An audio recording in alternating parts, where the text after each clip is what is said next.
Hi Gina. Hi Ione. Hi everyone. I'm Gina, the senior editor of Polyester.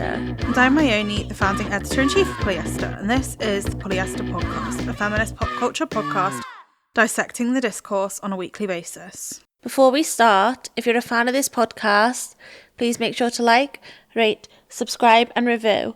And if you really love us, you can sign up for a podcast membership where you can join our WhatsApp chat, get access to our research each week, and get on our Instagram close friends for only £3 a month. We also now have a Substack called Non-Threatening Boys Asterix, where we'll be sharing exclusive content twice a month on the Boy of the Hour. Do we have any reviews, Ione? Yes. And we also have some Spotify comments because we're going to try and read those out as well, because you leave us loads of nice comments. Yeah, we have a jolly good laugh reading them. Easy to listen, digestible deep dives. 5 stars. I enjoy your succinct, well-informed cultural deep dives. Hello from LA. That is from You Better Dork. Hello from London. Hello, thank you. Thank you. And then this is from Nikki on Spotify. Can't figure out where to leave a review, so leaving it here. Couldn't get through my week without these girlies. The hosts have a phenomenal rapport, unendingly refreshing takes, and every episode leaves me feeling smarter whilst also ruffling like a maniac. 10 out of 10, my favourite podcast. Oh, you never get a ruffle anymore, do you? Well, you don't. That's very nice. Thank you, Nikki. Thank and then you. Esther, who is our best friend, she comments on literally everything and every Instagram post as well. Thank you, Esther. Thank you, Esther. Says, people will believe absolutely anything. I'm so out of the loop with this week's topic, and maybe I'm glad of it. Love the episode. That's about last week, Bonnie Blue and Lily Phillips. Thank you so much. You weren't alone because I was out of the loop as well. I was very deep into the loop. Yeah, 2 loops in. Concerningly looped. Also, if you do want to know how to leave a review, you You have just... to do it on Apple Podcasts. Yeah, so your phone automatically puts a podcast app on it, and if it's not there, you can just download it. If you have an Apple phone. If you have an Apple phone, God, don't ask me if you don't. And then you click Polyester Podcast, scroll past the episodes, you see the reviews, you can choose to write your own review, and that's where the magic happens. And you're only allowed to do it if you're choosing 5 stars. Without further ado, what are we talking about today, Gina? Today we are talking about Lily Collins. Well, not really. We're talking about surrogacy. And she's kind of like kicked it off though, because she's the one who's currently underneath everyone's ire for using a surrogate. Yeah, so Lily Collins had a surrogate baby, or a child via surrogacy. I don't know if surrogate baby is a bad term. I think, yeah, child by surrogate. And Twitter went mad and it's kicked off basically surrogacy discourse. I will go through the basics. So Lily Collins has welcomed her first child via surrogacy. She shared the news on Instagram with her husband, Charlie McDowell, a British-American filmmaker. Welcome to the centre of our world, Tuve. Is that how you say it? Yeah, like Tuve Lo.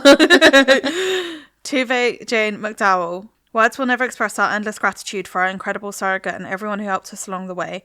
The couple's post includes a picture of their baby daughter wearing a woolly hat, sleeping on blankets in a bassinet with her name on. It ended by saying, "We love you to the moon and back." And then Twitter went nuts. So lots of people were pro surrogacy. Lots of people were against surrogacy. And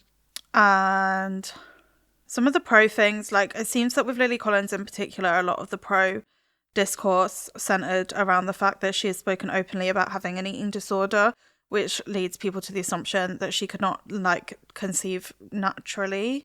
Yeah, I think one of the things when she first came out about having an eating disorder was her saying like the reason that she was able to overcome it was because she wants to have her own family. Yeah. And then so this person called at Hexprax, Kristen, seems to be at the center of the discourse. So they said it's kind of crazy to run the surrogacy evil script with someone like Lily Collins, who very obviously has severe lifelong problems with anorexia. Like, yeah, it makes sense that getting pregnant could be an extremely terrible idea for her. And then someone called Darling Yube Sophie, quote tweeted, "I don't give a fuck if you're anorexic, infertile, sick, trans, gay, whatever. Literally no one is owed a child. This disgusting rent a womb reproductive prostitution industry is yet another way women's bodies are chopped up and sold to the insatiable bourgeoisie pleasure machine." Incredible, like, lyricism in that wordsmithery. And then Jada at tayswift_real said, "Gay couples and infertile women do not possess some inalienable right to parenthood that supersedes the welfare of the marginalised women who are exploited by the financial incentives of surrogacy work," with that You know what I'm saying? That meme of the man standing up in a classroom, the painting. Classroom. It is a classroom. Is or it a not courtroom. a court? In my head, it's always been a classroom. I think he's in court, babe. And then someone called Billy Bragg, who's not Billy Bragg, at Serena Patrick, said, IDK, it doesn't matter to me much because it's still a baby made to order, separated from the only safety they have ever known, from the body primed to care for their specific needs. I also don't know who she used as a surrogate, but I guess it would be a poor woman. And then Emma Cizay Quack, I can't say that, I'm not even going to try, I'm sorry to Emma. So much of anti-surrogacy is just reasserting that women's bodies have one purpose, open bracket, having babies, close bracket, and in this way is completely inseparable from far-right conservatism. There was just a lot going on. Is there any others you want to highlight? No, I think everyone's just throwing out juicy takes, aren't they? I saw that Ashley Reese tweeted Ashley Reese loves getting in the middle of a Twitter beef. Friend of the pod. Love her to death, but she loves getting in the middle of a Twitter beef. She was like, my view on surrogacy is IDK. Sometimes it's fine, sometimes it's not. And then everyone went for her. I think that's kind of like the gist of our podcast a lot of the time as well, as being like people have, like, there's usually a grey area, but I think with surrogacy in particular, I'm not 100% thinking it's a grey area. In what direction? Well, I do think, like, the only time that I would see it as, like, fine is if it was, like, organised between, like, family members or, like, very close friends. And even then, like, it doesn't mean that everyone's protected and stuff like that. So I guess I'm anti-surrogacy. I'm anti-surrogacy, I will say. We've said it. End pod. I think it's interesting, actually, because I only just clocked when you read out their tweet, the Hex Prax one. The wording of it is saying, like, yeah, it makes sense that getting pregnant could be an extremely terrible idea for her. And I think that I'd just assumed that everyone was debating that if Lily Collins couldn't get pregnant, that's why she's had a surrogate. But it seems that what this Kristen, that sounds so dismissive, sorry. This person is trying to frame is that anorexic people struggle with getting pregnant because of the body image issue of it, which would be the reason that she would do it. I understand, but I think it's... But, like, regardless, you're not owed a baby either way. Yeah, it's like, you know... completely different conversation, but I think, like, even that is, like, not a step below, but I don't think, like, that reasoning is better than the reasoning that she physically can't. So before we get into it, let's go through some definitions, because I was getting really confused reading the research and then these definitions came right at the end. So then I was like, oh, I suddenly understand. So this is from the European Society of Human Reproduction and Embryology. It says surrogacy can take one of two main forms. A, gestational surrogacy, which is high-tech surrogacy, where the surrogate is the birth mother, but not the genetic mother of the child. So it's done through IVF, basically. Like an embryo's implanted into the womb, yeah. Yeah. And then low-tech surrogacy, where the surrogate is both the birth mother and the genetic mother. So as in, it's the mother's egg. And it could be father's sperm, it could be someone else's sperm. Yeah, and I think that's more common for gay male couples. I don't think so. Not rich ones. Do you know? Yeah, there's a few examples in here. At one... which really freaked me out. Wait, let me get Oh my God, was it the Andy Cohen one was absolutely... No, and I was thinking, who was it? Neil Patrick Harris one. No, what's that one? The Neil Patrick Harris one is that they just mixed their sperm together and threw it in. Oh, no, loads of people do that. They don't know whose it is, and then they're like, but we've got some theories. No, that's really common. But I think you might as well know who it is, because when it pops out, it's looking like one of you. Well, I guess, but... I guess it's 50-50 chance. And then, so Andy Cohen has 2 kids, I think, via surrogacy. I can't actually find the bit in the research. I've got it, I can read it. Okay. Andy Cohen has a son and a daughter delivered via different surrogates who are biological siblings, suggesting that he used the same egg donor for all his embryos. But surely not, because you can have a half biological sibling. He also added that he still has 2 or 3 embryos left, and that if his kids grow up and want to raise their siblings, they can. Yeah. So the kids could then use their dad's sperm for IVF. The spare embryos. Yeah. Everyone's a fucking megalomaniac about spreading their seed, aren't they? Like, it just really reminds me of when we did the Grimes on Elon stuff, and they were talking about, like, having as many kids as possible to, like, further the lineage of your genetics. Well, it's very, like, celebs, isn't it? Like, celeb thing to do. Like, why do you think you're the best person on Yeah, earth? like, why does there need to be more of it? There was a bit more. So then, The surrogate woman who will carry the pregnancy enters into an agreement that she will give the offspring to the intended parent or parents. In gestational surrogacy, the woman who carries the child, the gestational carrier, has no genetic connection to the child. Traditional surrogacy can take the form of a natural pregnancy, a pregnancy obtained by IVF, or a pregnancy obtained by intrauterine insemination. The surrogate provides the ovum and the sperm is provided either by the intended father or a third party. So basically you can either have a surrogate where it's like your egg, or you can have a surrogate where it's someone else's egg. Or third option, a donated egg, I guess. Yeah, I guess. I doubt that many people do that though.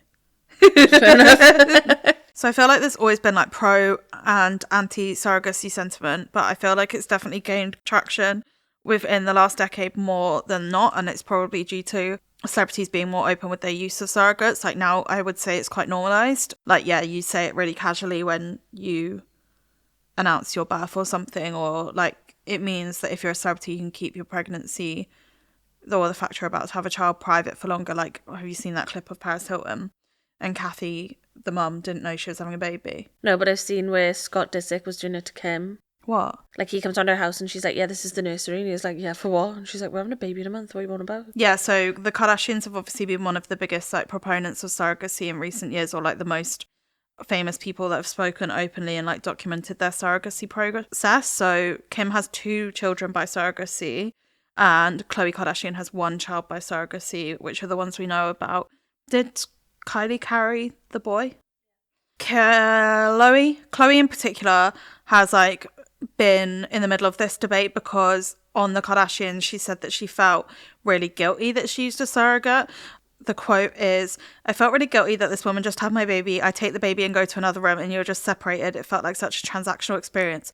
I wish someone was honest about surrogacy and the difference of it. It doesn't mean it's good or bad, it's just very different." And people kind of were like, that's actually really candid of the Kardashians for once. Yeah, I think Chloe's usually the one who like falls on her sword in the Kardashian Always. programming. And then she goes on, like, it's kind of like a through thread through the series where she's like, I don't feel like I'm having a baby. I don't feel like I'm having a baby. The baby arrives. She's like, I'm struggling to connect with the baby. I'm struggling to connect with the baby. And then they have like a aha moment. And she's like, no, I feel like it's his mother now.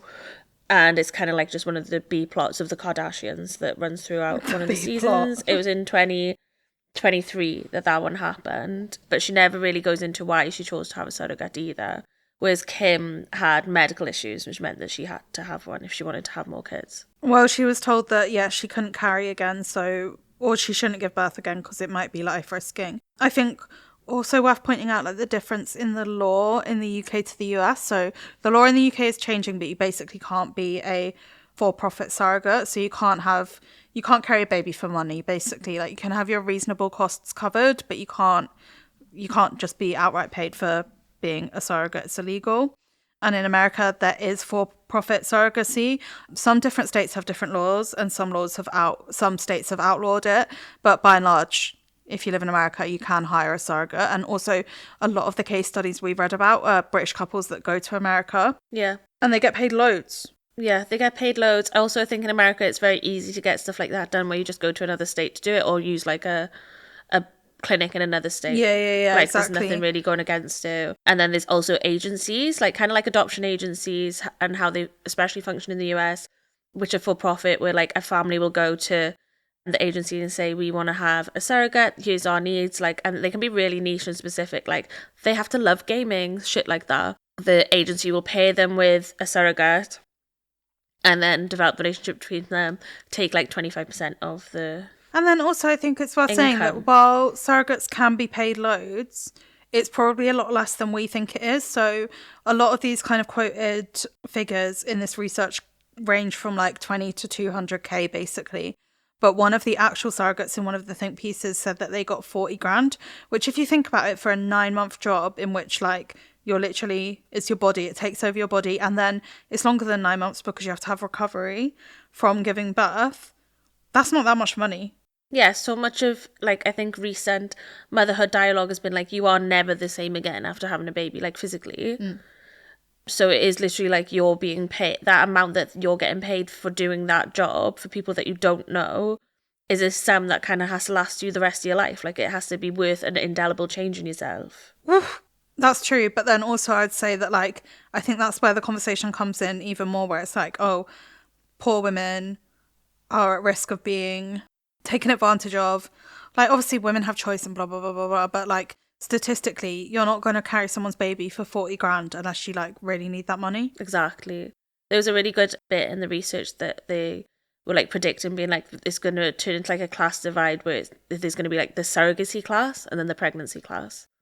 And it kind of did, well, we can go into it after the break.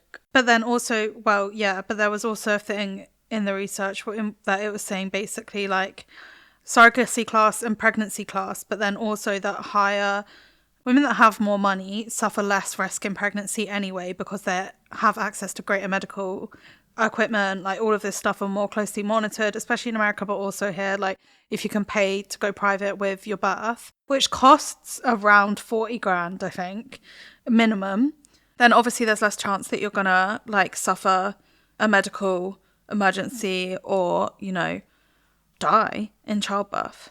Even like the basics of it, like you're not on a ward with 8 other women. Yeah, with exactly. 8 other babies, with 8 other families coming in to potentially bring in disease to the hospital. I think this is where a lot of surrogacy conversations fall moot as well, which we'll get into in a minute. But in that, like, a lot of people are debating surrogacy through the basis of like right to have a child. And at the moment, the right to have a child is stripped from so many people anyway because of like how shoddy healthcare systems are, and also like how unequal the world is. Like, why does a rich woman deserve to have a child more than like a poor woman who maybe makes the decision not to because of her income, or a woman of color that does, or a black woman in particular that decides not to because they're at such high risk of like suffering at the hands of like healthcare systems that are like systemically racist. It's like, well, okay, cool, yeah, you can take like we all deserve a child at face value, but it's not a face value, is it? Because some people have more access to these things than others. It's the same with IVF. It's the same with egg freezing, which is a scam. Egg freezing is a scam. But all of these things, okay, yeah, you can say everyone deserves to have the life they want, but in reality, the only people that get that are the most privileged people. Yeah, and there's this commodification of children where it like all these celebrities have kids so young because they have the lifestyles where they can just like support these kids without really like changing the lifestyles that they lead because of like nanny care and stuff like that. I think it's the opposite. Well, I think we see things at either end of the spectrum. We either see celebrities having babies really young, like Kylie, or we see them having kids much older, like into menopausal age, because they have access to fertility treatment. Yeah, exactly. I think that there's just like this choice of not having to like shape your life around it, even in terms of like what age you are. Yeah, it's like your fertility window, whatever it's called. You know it can happen for you, so you don't have to like go out your way to make it happen because there's options for you when you make that decision. Yeah, and it also like is worth considering that you have to be a certain age to have a baby, so it's not like a woman who can retire and then be like, oh, I'll become a surrogate now, like I've got the time, I've got the space, I've got the energy to do it. Become a surrogate? Be a surrogate. But why would you want to be a surrogate? Well, I don't think you would, but I think you're probably more likely to if you were retired and you could have a kid and your body was chilling for it, and I could get 40 grand out of it, I'd be like, yeah, fuck it. Okay. Do you know what I mean? Yeah, okay. Whereas like if I'm working full time and I have to take a year off work and blah, blah, blah, blah. Okay, let's go to the break. And we're back! Now we've done all the facts, I think we can go into the pure, our own opinions. Yeah. So, my opinion is, I don't believe anyone has the right to have a child. I don't believe anyone has the right to have a child, and I think when people say that, it's like, what, so we're all fucking driven by instinct, are we? Like, we're little animals, are we? Like, I don't get it. And even the animals have got a better fucking case than us. Tell them what you were telling me about animals. Well, it's in this research, and I also think we should be careful because, like, obviously there are lots of, like, I think it's really hard with this subject because opinion is so, like, impassioned on either side of the fight, of the argument. So, like, there's a lot of pro-surrogacy pieces in this that are, like, I do it for, you know, the altruism, like, I love, like, making a difference in the world, and, you know, etc., etc., etc., etc., etc., which I also disagree with, by the way, because I think, like, that is, I don't know, maybe I'm too cynical, but that's, like, deep-rooted in some weird thing. Like, why are you so obsessed with being, like, a good do-gooder that you literally have to carry someone else's baby? Yeah, bitch. No, not in a nasty I'm way. joking. But everything I read, it was like one woman got like 3 tattoos after she had 3 surrogate babies to like represent each of the babies that she carried, and like a lot of it feels like very sycophantic to me on the pro side. Well, I just think it's propaganda as well. Like, let's run all these stories. We'll get these women who love doing it and interview them, and we'll get these like gorgeous stories of like these families who are like blended families after like doing surrogacy and stuff like that, and not actually. If we got that side of the coin, then there's more to argue for surrogacy rather than like the really like dark and horrible underbelly of case studies that we've got, which make it really stark why I don't believe in surrogacy. So this is a academic article called Full Surrogacy Now by Sophie Lewis. It was written in 2019. And it basically says that it's a wonder we let fetuses inside us. Unlike all other animals, hundreds and thousands of humans die because of their pregnancies every year, making a mockery of UN Millennium Goals to stop the carnage. This is very anti like surrogacy, and it's very emotive in word, but it's saying like what particularly fascinates me about the subject is pregnancy's morbidity, the little discussed ways that biophysically speaking, gestating is an conscious destructive business. The basic mechanics, according to evolutionary biologist Suzanne Sadadin, have evolved in our species in a manner that can only be described as a ghastly fluke. Scientists have discovered by experimentally putting placental cells in mouse carcasses that the active cells of pregnancy rampage through every tissue they touch. And then it kind of this piece goes into like Kathy Acker comparing cancer to having a baby, and like Alana Ferrante saying, I was like a lump of food that my children chewed on without stopping, a cud made of living material that continually amalgamated and softened its living substance to allow 2 greedy bloodsuckers to nourish themselves. And then it kind of like goes through saying that the genes that are active in embryonic development are also implicated in cancer.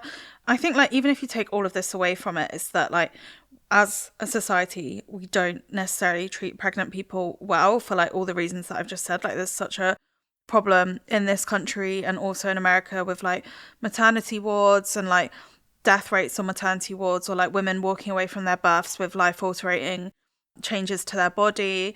It's a very like brutal thing you go through, as you already said, and also one that like people that have babies are really unprepared for, because we live in such a like pro child society that we're always just told, you know, like it's important to have children. If you're a girl and like socialized as a woman, you're going to want children. Like even if you think you don't want children, one day you're going to turn around and want a child. It just is like a light switch in you, all of these things. Like we're so geared towards having babies that everyone assumes that it's just like a normal part of life, and I think that is wrong. To a quote in this that I did think was really good, because I do think it's quite what's the word, extremist, is the everyday miracle that transpires in pregnancy, the production of that number more than 1 and less than 2, receives more idealizing lip service than it does respect, which I think is true. Like by doing this surrogacy discourse, we're always talking about like the miracle of children, the joy of children, and we're never talking about like actually having respect both for people that carry children and for those children that are birthed and like produced. I think that's like something that always really irks me about when we talk about people wanting to be parents or whatever, is that like people don't really think about whether they should or should not be a parent, or whether they're set up for that. And it's like, you should think more just because you want it. Like I want loads of things in life and I don't do it. People just think it's an indelible right, isn't it? Like they think that it's innate in all of us to want kids, and like the people that don't want kids, sure, like we've gotten to the understanding now, like some people won't want kids, that's fine, but it seems like that's always like posed as like the opposition, as like not the and right a rarity thing. Yeah, and rarity, and something that we aren't expected to feel or expected to need or require. Like we're always like, people are like the framing of it is always like, didn't know I was unfulfilled until I had my kid. Like these people, yeah, like if you don't have a child you don't know love. Yeah, exactly. People are like, you can't compare like your lifestyle to mine. And it's just so like, we learned about fucking nuclear family propaganda in school, like when like everyone was talking about the 50s, like the post-war movement to improve the birth rate. Like there's a low birth rate now. Like why do you think like all this shit is coming back? And I think it's true that like obviously the conversation. So basically the anti-conversation is quite muddied because in America in particular, the pendulum often swings far into like anti-LGBT sentiment and anti-non-traditional families. And like a lot of people that have been campaigning for the surrogacy have been like gay men in particular. But I also just think like a massive missing piece of this conversation. And weirdly, a lot of these children, because the law is slightly different in how you actually become legal parent if you use a surrogate. But a lot of these are then like the adopted child. And it's like, but we're not actually talking about like care, like the care system and children that actually need adoptive parents. Yeah. Foster parents. Like, it's not that there is no right to a child, and I'm also not anti having a child either. Like, I think, yeah, you have a decision, but why does the decision, like, I think the need to have your own biological child is so deeply rooted in selfishness, and like we live in a world where there's so many kids that like need care, require care, but you don't care about a kid if it's not your own blood. Like, and then I think you should be questioning why you want a kid at all. Yeah, exactly. Like, what's your aim of having a child? To continue your bloodline? Are you the fucking king? Yeah. Like, do you want to raise, like, have the experience of, like, having a kid, turning them into an adult, shaping them in, like, your views, but also them becoming their own person? Do you want that person to be someone that's reflective of you and your views and, like, your life and, like, how you've raised them? Because of that like experience and that miracle? Or do you just want like to see a mini version of you and see how that fucking pans out and try and fix all the wrongs that happened in your life? Mm-hmm. I also think that like if you do want a child of your own, it's okay, but I just obviously that's fine. Yeah, but it's just like all of this like moral head spinning that happens when it comes into like a ethically ambiguous situation of surrogacy or of anything like that even can be ambiguous. Reproductive rights, like all these different conversations that are going on. Yeah, especially now that Trump's come into fucking power. Exactly. Like I will say that this whole surrogacy conversation does feel a bit like not to be tinfoil hat, but like wool over the eyes vibes in terms of like why are we all talking about what in reality like 1 to 5% of the population can actually afford to do when we are facing like a crackdown on reproductive rights. Yeah, even worse than we've already seen in the past 8 years in the Western world. Like it's really important as well to like look at this from not just a Western point of view. I think in that academic paper by Sophie Lewis, the Full Surrogacy Now one, towards the end she starts going into how surrogacy really like fucks up a lot of people in like other parts of the world. So in July 2018, because it's illegal in Cambodia to be a surrogate and surrogacy is illegal, 33 pregnant Cambodians were detained and charged with human trafficking offences. And then also in Kenya, let me just read it out loud. In one Mumbai-based infertility specialist, because it's illegal to have surrogacy for commercial or homosexual surrogacy in India's Supreme Court. One Mumbai-based infertility specialist through vitro fertilization implants Kenyan people with embryos. Once they're pregnant, they are flown back to Nairobi. After 24 weeks of monitoring in India, the babies are born in Nairobi, where the clients have to then go from India to pick them up. The doctor maintains that he's not broken Indian law. So, like, he's just using, like, loopholes to get around it, like, which is the way that the upper class, the rich class exist in general. But it exposes to surrogate mothers to so many risks, like having to travel back and forth. Like, everyone knows, like, flying is really bad for you if you're pregnant, things like that. And it's like, when we're talking about surrogacy, we're talking about these, like, the rich people who are doing it and, like, the ethics of it. Yeah, it's definitely worth... We've literally just gone into it in depth. But what I find like really like discomforting is people just don't talk about the surrogates themselves. Yeah, 100%, exactly. And like, I think the thing is, and it's kind of similar to our topic last week, you can like someone left us a comment being like, oh, you avoided like a girl boss or a swerve trap. And I feel like that applies here, but without the swerve thing. Do you know what I mean? Like, you can girl boss a surrogate and you can like trad a person that really wants a child kind of thing and like the innate right. But it's like really the truth just exists in like this really grey middle, but I don't see a clear path forward that's positive. The problem is like something like surrogacy will always exist. Like, you ban it, people will have underground networks. You legalise it, then it's legalised, and like all of this other stuff. So there's no like real answer as to like what the solution through is. And I think the only way that we get to any sort of point of like thought is like introspection about it and also criticism about it. And that doesn't mean that, like, you know, you can show me like 5 people probably that like really actually need a surrogate or whatever. Is there a need for a surrogate? I don't know, but yeah. Yeah, I think it all boils down to like this, is there a need to procreate? And I think there's just kind of like this unfairness that's like phrased between us being like, well, these kinds, I think, and it always used to come up, do you remember, like with benefits conversations in like the early noughties, we'd be like, isn't it disgusting that she gets to have kids and treat them that way, but this poor woman can't even have them? And people talk about reproductive rights as well, being like, you're going to take the Plan B pill, but there's mothers out there who can't even have kids. It's like, yeah, I'm sure it's soul destroying if you can't have them and you really want them and you feel like it's a need. I'm not trying to dismiss that at all. What I'm saying is that, like, you can't balance that out by doing something to someone else. It's not fair. There's a like structure of oppression within pregnancy and like childbearing and having children that doesn't just disappear because you want to have one. Exactly. And I think, like, again, like, it's worth, you have to grapple with the fact, like, your needs and wants rely on exploiting someone else's needs and wants, and that person that you're exploiting is the surrogate.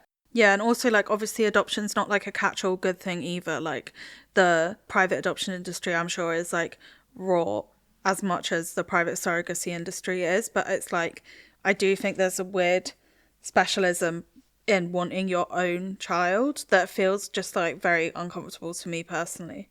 Yeah, it just gives monarchy. Monarchy, yeah. I was like, monarchy, what? Sorry. Anyway, should we wrap? I think it's difficult. It really reminds me of when we were talking about before we did this episode, it really reminds me of the Too Posh to Push that was about also when we were younger, and about like how celebrities were paying for C-sections rather than like giving birth because they thought that it was being framed as they were better than them. And it's like kind of, and even like the natural birth like whole thing is so fucking weird. Yeah, exactly. It's like, oh, I'm a better person than you because I choose to have like, even calling it a natural birth is bad. Vaginal birth, I think you're meant to call it. Yeah, literally, because fucking how would Macbeth happen then? I've never read Macbeth. I don't know the story. I know that's crazy. And Macbeth is a bit where he's like, you'll not die because you can't get killed by anyone born of woman. And then Macduff is like, I wasn't born a woman, mate. I was C-section. Stop. It's kind of like a riff on that Lord of the Rings bit. And with that, I will bid you adieu. Thank you, Gina, for being my co-host. Thank you, Ione, for being my co-host. Thank you, Charlotte, for the sound techie, and Seaham for the research, and Olivia for the edit, and all of you for listening. And thank you to our members for giving us money. Hey. We love you. Bye.